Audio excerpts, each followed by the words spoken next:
Ok, bonjour encore chers partenaires et chers collègues.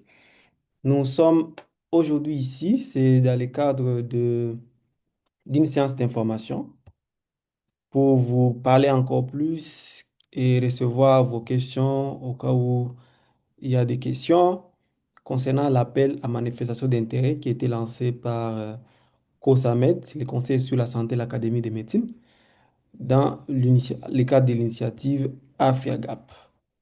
Je suis docteur Eli Badjo, je suis du COSAMED et je fais partie de l'équipe de direction de l'organisation. On va aller un peu plus vite. J'espère que vous m'entendez et vous n'avez pas la possibilité, bien sûr, d'ouvrir votre micro pour éviter les bruits, mais quand vous avez une question, on va vous donner l'autorisation de vous euh, de ouvrir votre micro pour intervenir, mais juste faire une pouce pour montrer que vous m'écoutez très bien. Ou bien OK dans le chat. Bien, merci. Voilà, c'est bon. Donc là, on peut aller de l'avant. On va maintenant aller de l'avant avec une autre présentation qui est partagée.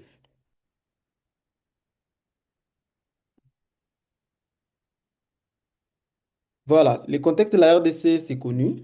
Euh, et AFIAGAP s'aligne au contexte de la RDC.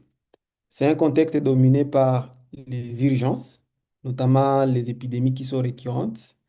Il y a les mpox, choléra, rougeole, Ebola, paludisme et d'autres épidémies qui ne sont pas listées ici. Il y a des zones de santé qui sont enclavées avec l'accès limité aux soins pour les communautés, avec même des retards des notifications des alertes via les systèmes classiques. Et il y a des retards. On a eu l'exemple avec la dernière épidémie d'Ebola, où ça a fait plusieurs jours pour que l'épidémie d'Ebola soit confirmée. Malheureusement, qui s'est soldée avec des décès des prestataires de soins et membres de la communauté. Il y a également des rumeurs et des désinformations qui sont fréquentes au niveau de la communauté avec des énormes besoins. Énormes besoins qui sont au niveau de la communauté, que ce soit dans le cadre de la préparation, que dans la réponse à ces urgences. Maintenant, si vous regardez bien la figure qui est à côté, vous voyez la communauté qui est placée au centre dans ce cycle des urgences. Il peut y avoir une période qui est normale, où on n'a pas les épidémies, on n'a pas l'urgence humanitaire, ce qui est rare dans notre contexte. Et on parle de la période de préparation. Quand il y avait un plan de contingence, c'est ce plan qui est en train de se mettre en place et on monitore la situation. Et dans cette situation, quand il y a les alertes, des situations inhabituelles qui s'observent dans la communauté, et on remonte les alertes. Ces alertes seront triangulées et validées. Ils doivent être les plus précoces possibles. Et quand c'est validé, il y aura l'étape des évaluations ou investigations, selon les cas. Ça peut être multisectoriel ou sectoriel. Après les investigations, on a l'aperçu général des besoins, on passe à la réponse qui doit être aussi le plus rapide possible. Et cette réponse doit aussi être monitorée pour avoir les gaps ou les besoins toujours non couverts, en fait que ça soit que les autres partenaires puissent venir couvrir. Et après la crise, on passe encore à la situation normale de la préparation et le monitoring. Et la communauté qui est au centre est utile pour intervenir à toutes ces étapes du cycle programmatique ou du cycle de la surveillance. Alors, nous, État comme organisation de la société civile, organisation nationale ou locale, nous sommes partie de cette communauté. Nous faisons partie de cette communauté et encore les personnes qui sont, on va dire, qui ont la confiance de la population au niveau local. Nous devons intervenir et nous intervenons d'ailleurs déjà à toutes ces étapes. Mais peut-être ces actions ne sont pas valorisées. Maintenant, Alpha Gap vient maintenant se positionner dans ce contexte et dans ses besoins de mettre la communauté au centre avec ses différentes fonctionnalités. Si vous êtes déjà utilisateur ou vous êtes déjà enregistré, peut-être vous avez eu à vous documenter concernant AfiaGap, qui a déjà une application pardon, mobile disponible sur Play Store et la partie accessible sur Play Store, non, sur web avec www.afiagap.com. Donc, vous avez la possibilité déjà d'avoir toutes les fonctionnalités. Et pour avoir les fonctionnalités un peu plus avancées, vous devez créer un compte et vous connecter. Voilà.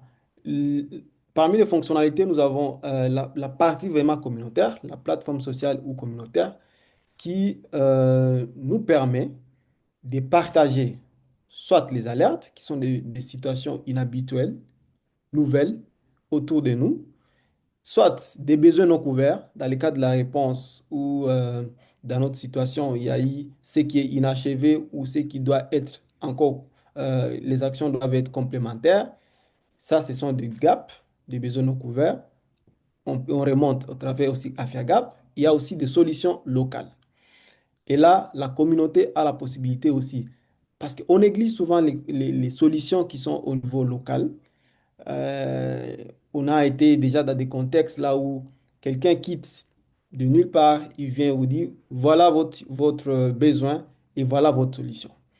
Il oublie qu'au niveau local, la population, la communauté locale a aussi ses capacités et a mis les premières actions ou les premières solutions, selon vraiment ses besoins et ses moyens disponibles. Et donc, ce qui serait possible, c'est de venir renforcer les solutions qui sont locales. Voilà parmi aussi les objectifs de AFIAGAP, valoriser les solutions locales mises en place localement en réponse aux urgences que nous avons détecté aussi ensemble au niveau de la communauté. Il y a aussi maintenant un dashboard qui illustre le hotspot et avec une prédiction. Et là, on n'a pas la main pour ajouter les inputs ou bien les données. Ce sont des données statistiques vérifiées qui proviennent du ministère de la Santé et les analyses qui sont effectuées. Et là, c'est juste la visualisation. Il y a les chats, un agent d'intelligence artificielle où vous avez la possibilité de poser toutes vos questions en rapport avec la santé et l'agent va vous répondre. Et quand l'agent va vous répondre, vous pouvez vous déposer la question, même la situation de telle maladie pour telle zone de santé ou pour la RDC. Vraiment, il est spécialisé pour la RDC. Bien sûr, on est encore dans le démarrage, raison pour laquelle on a toujours aussi besoin, raison de cet appel, avoir besoin d'autres experts qui peuvent donner leur contribution en fait toujours d'améliorer cette initiative. Il y a un bloc d'information. Là aussi, il n'y a pas des inputs communautaires. Ce sont des blocs d'information pour informer de manière plus détaillée la communauté sur les sujets de santé. Il y a quand même quelque chose d'important, comme une plateforme sociale et un réseau communautaire. Il y a des récompenses aux utilisateurs actifs. Et là, on a vraiment nos influenceurs dans notre contexte qui sont vraiment experts à remonter ce qui se passe autour d'eux, des lanceurs d'alerte.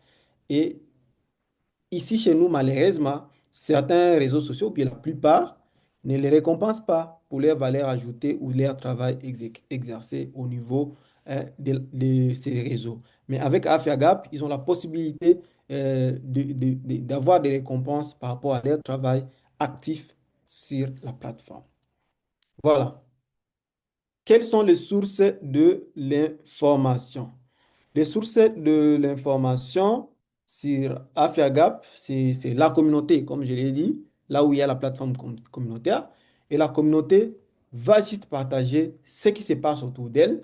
Et cette information est modérée. L'avantage est que c'est modéré par les systèmes de santé. Modéré par les systèmes de santé au niveau primaire, secondaire et national. Voilà.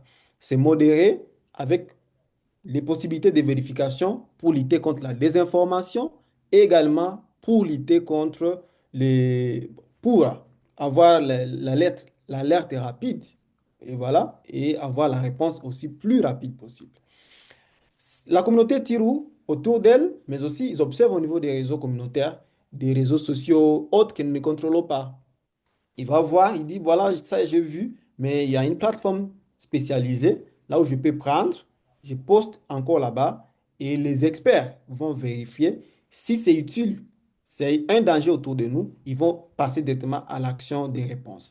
Si ça, c'est une désinformation, ils vont m'informer et dire que c'est une désinformation et orienter les actions. Ça veut dire un petit geste de publication, mais qui a pu sauver et qui sauve des vies. Voilà. Les thématiques, ce sont vraiment les thématiques de santé, mais comme vous le savez, la santé est vraiment très large avec la définition actuelle. La santé et le bien-être. Large comment? Parce qu'on est dans l'approche One Health. L'approche One Health touche la santé humaine, animale et environnementale.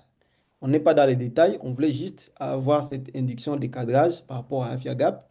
Mais à côté, il y a des déterminants sociaux de la santé. Il y a là, dedans, il y a ce qui cadre avec l'économie, la santé, les accès, la communication, logistique et tout. Tous ceux qui ont rapport avec la santé sont utiles pour que les actions soient dans tous ces sens-là et aider à sauver les vies. Voilà, bien sûr, il y a d'autres publications qui ne sont pas validées et c'est le rôle de modérateur des contenus pour désactiver. Il y a certaines publications, même liées à la politique et tout, qui sont désactivées à un moment donné. Et voilà, on va vous montrer comment ça se passe, les processus au sein de la plateforme. C'est que vous publiez. Il y a cette partie qui est en cours de développement de l'analyse par intelligence artificielle qui va permettre de trier automatiquement et de nettoyer les données avant que ça s'affiche sur la plateforme. Et après, ça va passer à la validation humaine au niveau primaire pour dire que cette alerte est confirmée ou infirmée, en fait que ça entre dans les circuits de surveillance formels et ça conduit vers une réponse rapide. Mais à ce stade, comme la deuxième phase d'intelligence artificielle n'est pas encore là, il y a une plateforme qui est, je vais dire, dans les backgrounds de la plateforme visible, qui est la partie des modérateurs des contenus. Ils ont la possibilité de voir tous les contenus, pardon, et les désactiver ou les masquer si ça ne respecte pas la politique de la plateforme. Voilà. Parlons un peu maintenant de l'appel. L'appel lancé par Cosamed qui visait à mettre en contribution d'autres partenaires locaux en fait de qu'ensemble nous puissions implémenter AFIAGAP comme initiative aussi nationale. L'objectif, comme je viens de le dire déjà, c'est identifier et présélectionner des partenaires nationaux stratégiques pour collaborer à la mise en œuvre, l'expansion et la pérennisation de l'initiative AFIAGAP à travers la RDC. Quelle est la vision de cette collaboration? Comme on a dit là-bas, vraiment, c'est la durabilité, on va dire c'est la résilience. N'attendons pas que la résilience vienne de l'extérieur. La résilience doit venir d'abord de nous-mêmes pour que les autres viennent nous renforcer dans cette résilience. Voilà. La vision, c'est qu'on doit construire un réseau national multisectoriel d'intelligence sanitaire ancré dans les communautés, qui renforce la préparation, la prévention, la réponse aux urgences de santé publique. Voilà. Et ici, je vais dire un autre élément. Au sein de la plateforme, déjà, ça donne la possibilité également de cette mobilisation des ressources supplémentaires au sein des bailleurs qui nous font déjà confiance et au sein de la collecte locale des ressources. Et ces ressources maintenant constituent un fonds flexible et ces fonds flexibles doivent être destinés uniquement pour renforcer la remontée des alertes, besoins et aussi répondre rapidement aux besoins identifiés et renforcer les solutions locales. Voilà. Quels sont les types de partenaires que nous recherchons? Ce sont des organisations légalement constituées en RDC. Voilà. Légalement, ça veut dire ils ont les documents légaux à différents niveaux selon leur extension. Et puis, autorisés à fonctionner en RDC, étant comme organisation de la société civile, ONG nationale ou locale, association sans but lucratif, ça doit être une institution soit académique, un réseau communautaire, ou bien des organisations professionnelles de santé, humaine ou animale, des structures qui œuvrent dans la surveillance, même de start-up, voilà, et des entreprises technologiques. Vous avez vu, on a besoin de renforcer encore une fois cette technologie parce que l'intelligence artificielle, c'est une nouvelle matière au niveau global. Et nous, c'est sûr, on est derrière. On est derrière, mais on a osé commencer. Et on doit constituer avec toutes les compétences locales que nous avons pour renforcer cette technologie et les mettre à niveau.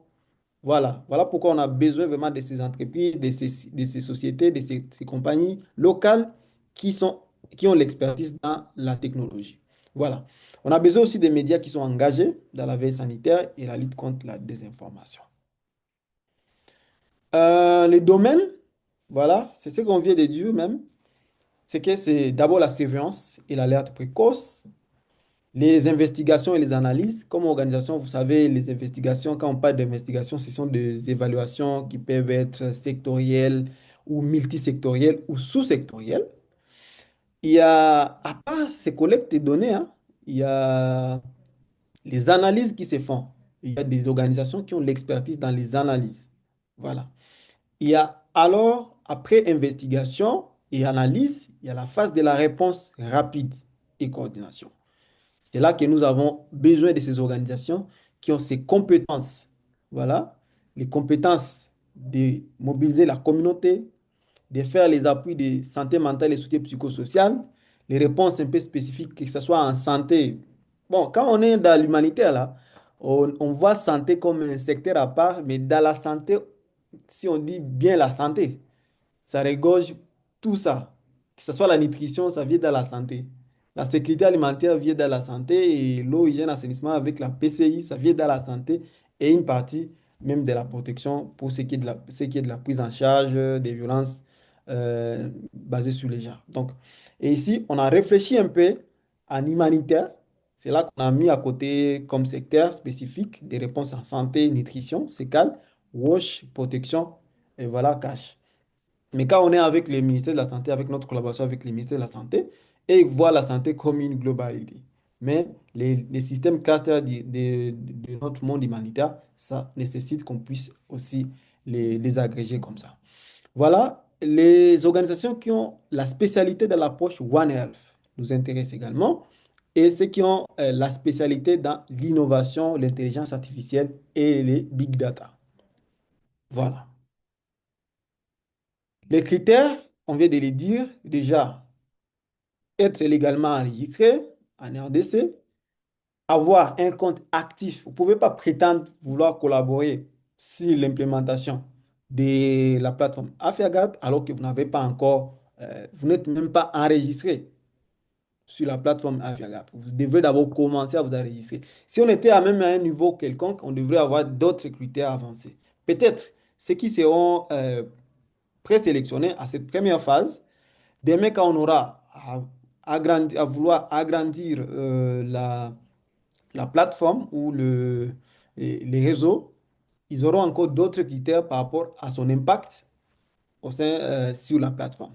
Mais à ce stade, on se limite à voir vraiment juste un compte actif sur la plateforme Afiagap. Et c'est possible, vous pouvez l'ouvrir à tout moment, c'est très rapide, c'est www.afiagap.com.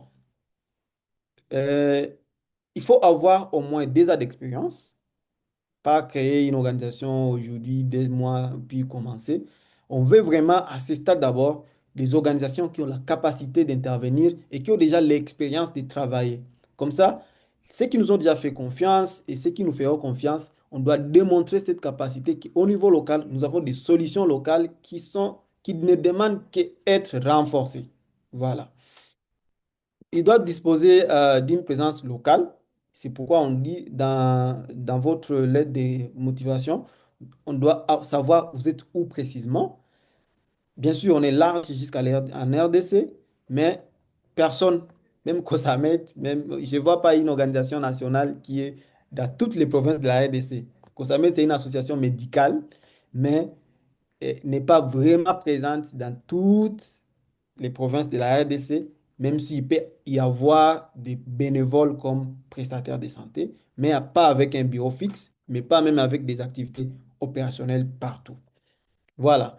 On doit démontrer une expérience en santé publique, et des actions humanitaires, One Health, recherche ou innovation. Pas besoin d'en avoir partout, mais démontrer dans quel angle vous avez l'expertise.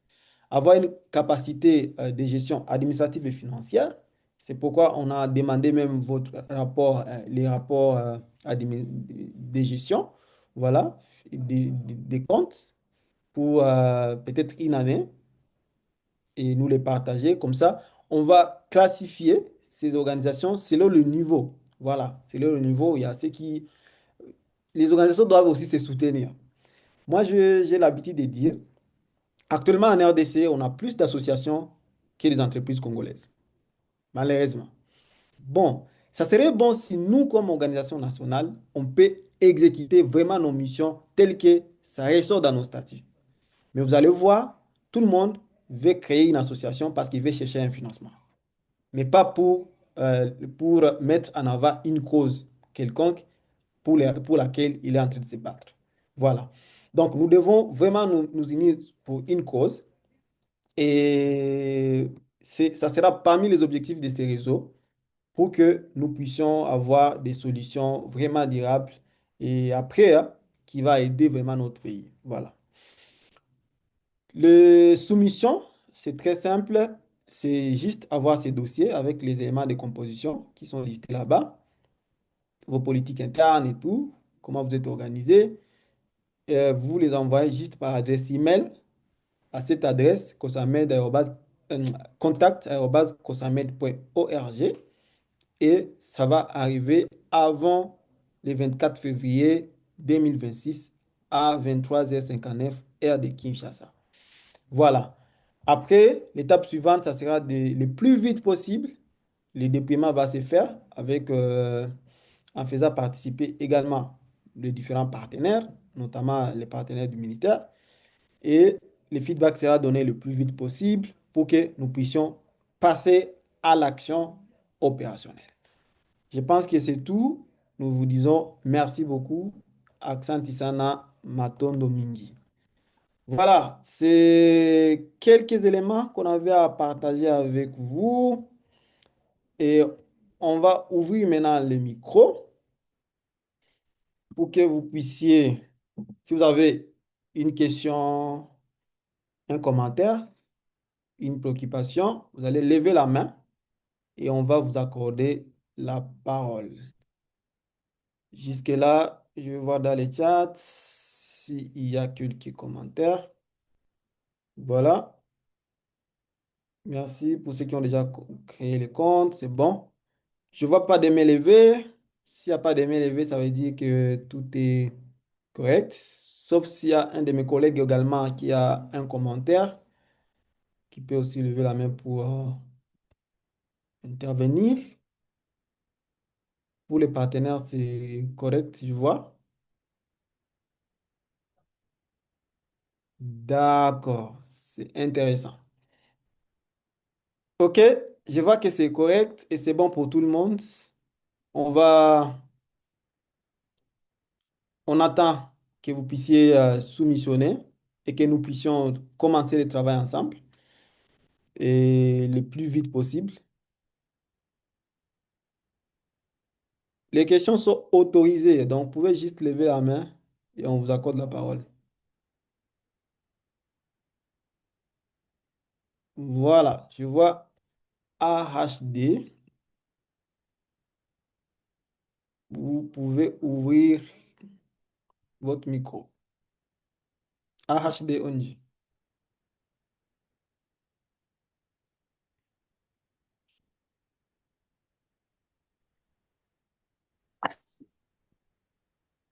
Capté? Oui, oui.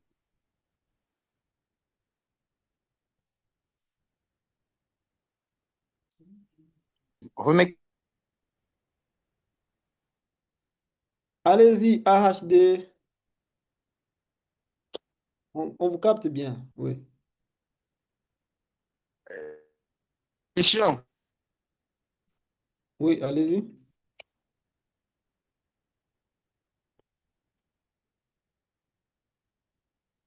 OK. Vous Je sais pouvez pas garder capter, moi au cas où. j'écoute pas. On dit qu'on vous capte très bien, mais ça sort entrecoupé. Vous pouvez écrire dans le chat. Donc là, c'est un problème de votre côté. On va donner la parole à Christian Sebou. J'ai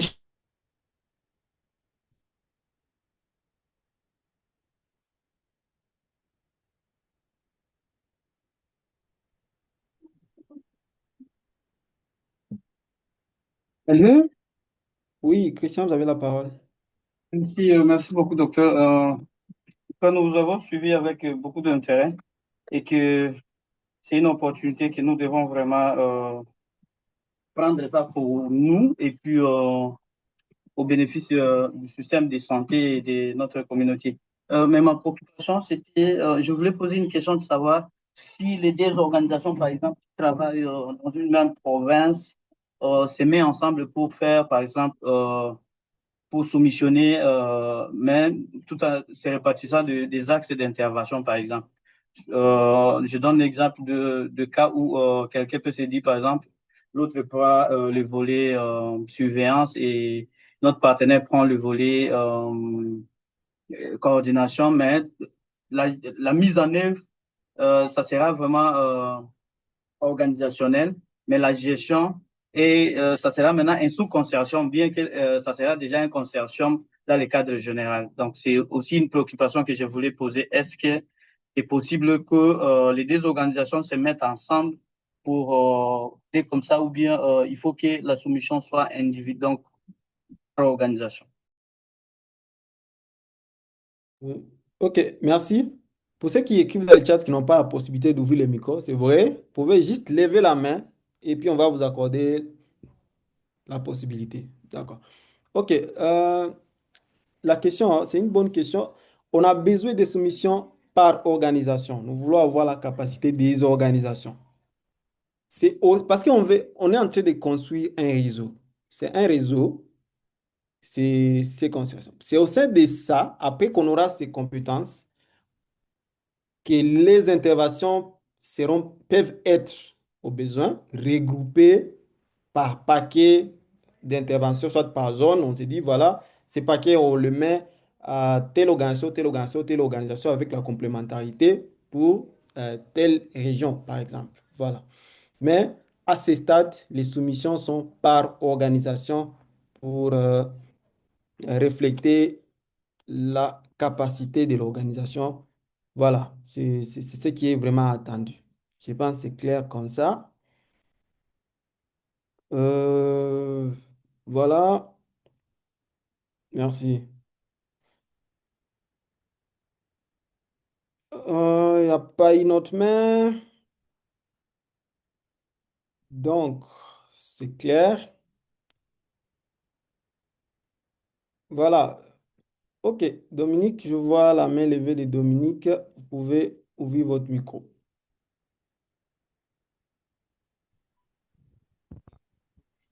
Je l'ai suivi avec beaucoup d'intérêt et je ne sais pas si je l'ai suivi, mais peut-être me rassurer comment les systèmes contre garantir l'aspect lié à la confidentialité, à la sensibilité des données, les mesures de protection. Peut-être aussi, vous avez abordé quelque chose au niveau de One Health. Je ne sais pas comment la coordination multisectorielle sera faite à ce niveau-là. Merci. Oui, on ne va pas construire une nouvelle coordination One Health. Il y a déjà la coordination One Health qui existe. Et donc, c'est juste renforcer les actions qui ont l'orientation dans la vision One Health. Voilà. Si vous voyez, Cosamed a fait une étude sur, c'est pas encore publié, mais je pense que ça sera publié sous peu pour voir les contextes et de la coordination et de la mise en œuvre de l'approche One Health en RDC. Et vous allez vous rendre compte que même les soucis est à différents niveaux, que ce soit dans l'opérationnalisation. Mais vous voyez que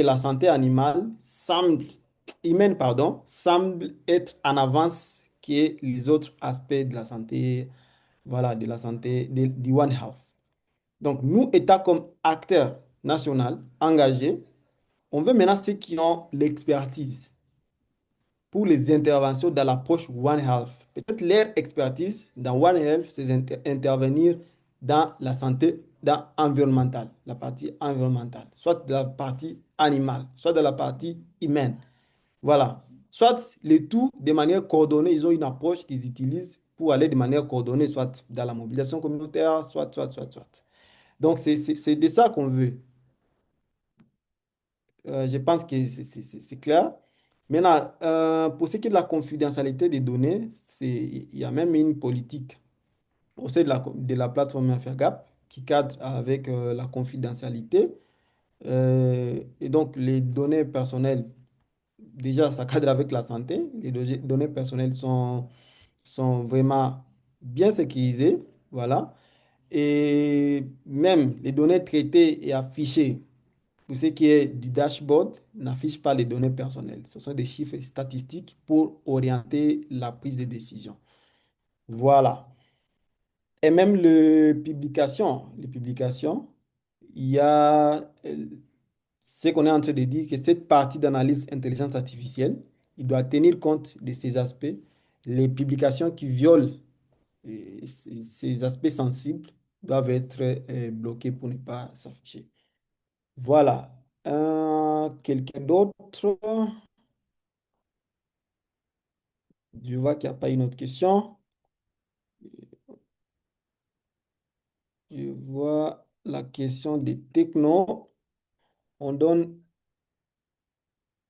vous avez la possibilité d'ouvrir le micro. Techno KM4.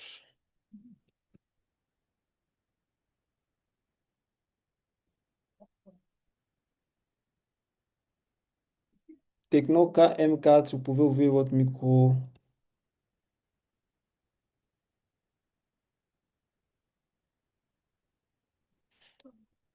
Voilà, il ne veut pas accepter. Il n'y a pas. Allô? OK. Oui, on vous attend. Ouais. Ok. Bonjour, c'est Monsieur Dengue Fariala. Je suis de l'ONG Fondation Femmes Plus. C'est une ONG nationale, mais ici, nous sommes dans les Maniema et on couvre les 18 zones de santé du Maniema. On est dans les suivis, dans l'aspect suivi communautaire. Et dans cet aspect suivi communautaire, il y a l'approche liée à la surveillance épidémiologique. On est aussi dans le suivi des alertes. Et nos alertes ne sont pas seulement basées sur les maladies, mais aussi sur le problème de disponibilité des services. Donc, le problème lié à l'accessibilité, et à la disponibilité et à la qualité. Et dans l'aspect qualité, on prend en compte aussi la dimension environnementale. On travaille avec un réseau de plus de 150 organisations assises communautaires.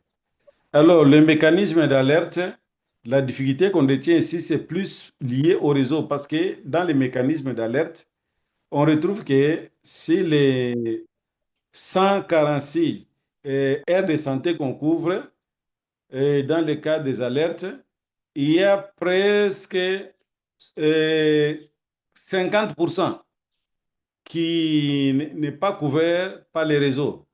Alors, c'est ça la grande difficulté. Quel mécanisme adopter face à cette difficulté liée à l'absence de réseaux dans la plupart des aires de santé? Oui, merci. Merci. Ouais, merci beaucoup, cher partenaire. C'est vraiment une difficulté et courage pour vos actions au Maniema. Donc, déjà, les analyses déjà préliminaires que nous avions faites, c'est que la pénétration de la connexion en RDC, si je ne m'abuse, autour de 30 à 40%. Et donc, notre cible, c'est initial d'abord, à ce stade, c'est 30%. Voilà. Vous voyez déjà que c'est aussi beaucoup. Mais l- les tendances pour aller vers une version offline, pour faciliter dans ces endroits qu'ils remontent également ces besoins, c'est très important, donc c'est envisagé. Donc, il y aura des mécanismes de résilience qui seront discutés dans, euh, dans ces réseaux, donc avec peut-être vous ou les partenaires qui seront mis en place ensemble pour voir comment nous adapter dans ce genre de contexte, que mettre en place. Voilà, bien sûr, on va venir avec nos propositions et ça sera discuté en équipe. Voilà. Et donc, tout ce que vous venez de dire là-bas, c'est que nous avons appelé, nous avons mis ensemble dans les déterminants sociaux de la santé. Donc, ce n'est pas seulement la santé, mais il y a des déterminants sociaux de la santé, mais il y a aussi des besoins. Vous avez parlé des besoins non couverts et les besoins de qualité. Voilà. Donc, c'est tout ça, on en a besoin pour être remonté. Et après ça, il doit y avoir des investigations. Voilà notre besoin. Vous avez dit que vous êtes même dans les investigations et ça doit être validé pour le plaidoyer et la réponse doit suivre. Voilà. Et donc, ces circuits que nous voulons que ça soit vraiment très, très coordonné et suivi. Et nous évaluer, on dit voilà combien d'alertes ont été remontées et des besoins et combien ont été validés, combien ont été investigués, combien ont eu des solutions locales et combien reste comme gap. Et voilà, nos plaidoyers ont quand même des forces un peu vérifiables. Et combien de ces alertes qui cadrent avec la surveillance formelle des maladies sont passées, validées et entrées dans les circuits formels de surveillance pour aller vers une réponse, une investigation et puis une réponse rapide. Voilà, c'est ça la performance, l'indicateur de performance que nous aurons à avoir tout le temps. Et donc, on va aller dans ce sens-là et c'est vraiment encourager les solutions qui sont structurelles dans le cadre des connectivités. On n'y perd rien, mais c'est des moyens de résilience que nous aurons à définir ensemble. Je ne sais pas si c'est satisfaisant de votre côté.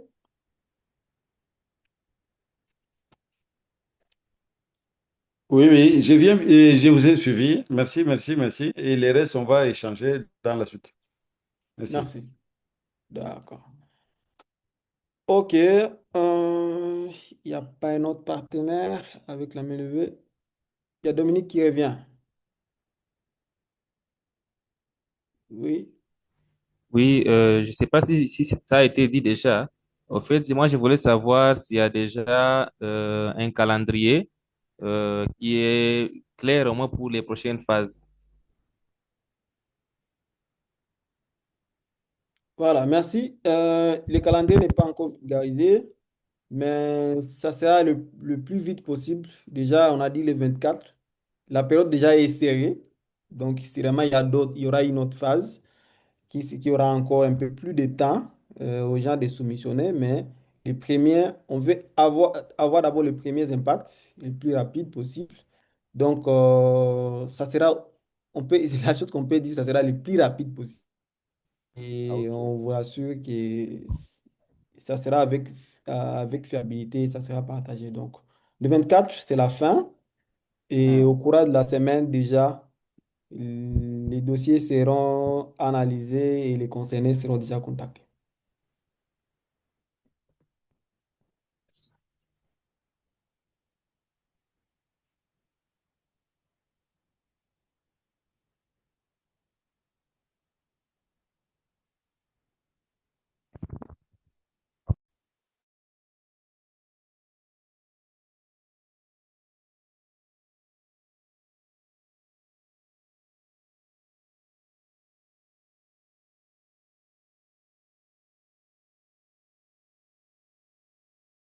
Oh, je vous ai perdu quelques minutes. Voilà, désolé. Ok, j'espère que Dominique a eu sa réponse et c'était satisfaisant. D'accord, merci. Umoja, à vous, cher partenaire Umoja Africa. Vous pouvez ouvrir votre micro. Ouais. D'accord. Bon, vous avez souligné la question de la situation géographique des ONG. Alors, je voulais juste savoir, est-ce qu'on peut déposer notre candidature dans des zones différentes où nous implantons nos bureaux. Soit, par exemple, nous sommes au Nord Kivu et au Sud Kivu. Est-ce que c'est possible de déposer notre candidature dans ces deux zones? C'était juste ça la question. Oui, merci, merci, cher partenaire. Donc, l'appel n'est pas vraiment, on n'a pas, on veut savoir là où vous œuvrez, là où vous êtes opérationnel et ce que vous faites là-bas. Et donc, c'est pas candidature pour telle zone de santé. Donc, ça doit être clair dans ce sens. Donc, on veut, déjà, la candidature ou la soumission ne prévoit pas les activités opérationnelles à mener, ni un budget. Donc, on veut savoir qui a la capacité, qui est intéressé et il fait quoi et il le fait où. Voilà. C'est là où on se limite à ce stade. Je ne sais pas si c'est clair, cher partenaire.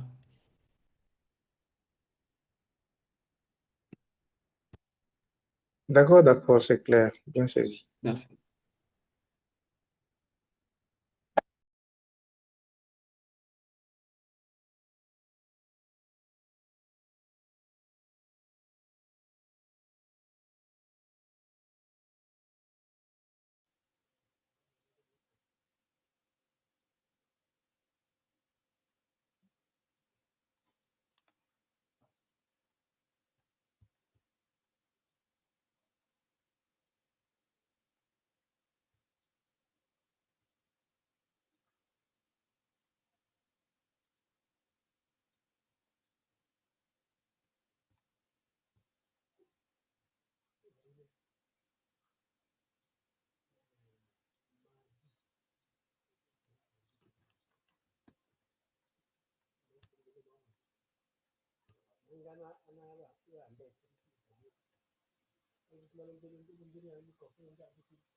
Désolé, hein. Mon micro était fermé et Claude, on ne l'attendait pas. Ok, je disais merci beaucoup pour votre participation et nous, on sera vraiment heureux de travailler avec vous. Et voilà, et nous vous remercions que vous êtes, parce que vous êtes intéressés avec notre initiative et de travailler, de se joindre à nous pour cette mission vraiment de résilience dans notre pays, en fait de valoriser nos actions, les actions que vous menez déjà. Et nous voulons vraiment cette synergie, que ça soit mise en place et nous puissions y aller tous ensemble. Chacun apporte ce qu'il fait et on partage ce qu'on a. Ok, merci et bonne suite de temps. On garde contact pour la suite du processus.